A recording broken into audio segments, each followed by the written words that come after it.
Deputeti i PDK-s Fadil Demakku e ka quajtur shkelje të kushtetutës bllokimin e seancës konstituive të kuvendit nga ana e lëvizjes vetëvendosje. Sipas tij, këtë po e bën Albin Kurti për interesa personale. Na edhe sot jemi këtu për të shprehur fuqishëm kundërshtimin ton ndaj veprimeve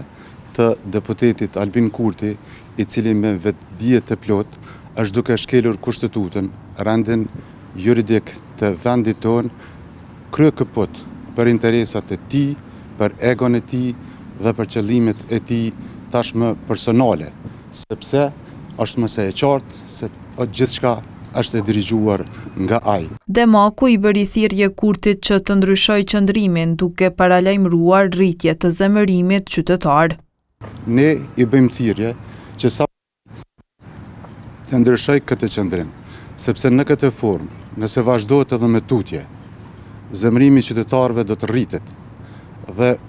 për pasojat, përgjegjësitë do të bart ai në ditët në vazhdim. Edhe asamblistja e PDK-s nga komuna e Lipjanit, Yllëza Bedrolli, kërkoi që kuvendi të hapë dyert për deputetët në mënyrë që të vazhdojë procesi i formimit të institucioneve. Sot ne përkrojmë këtë protestë me faktin që nuk mujna me leju me bloku institucionet, nuk mujna me leju që me mbyll dyert e një institucioni publik se që është kuvendi, andaj unë ftoj deputetin Kurti dhe lëvizjen vetëvendosje që me ardhë dhe me i hap dyert e kuvendit, edhe prej sot me fillu me i formu institucionet, mos me i bloku këto dhe kryesisht mos me shkel kushtetutën, sepse kushtetuta duhet të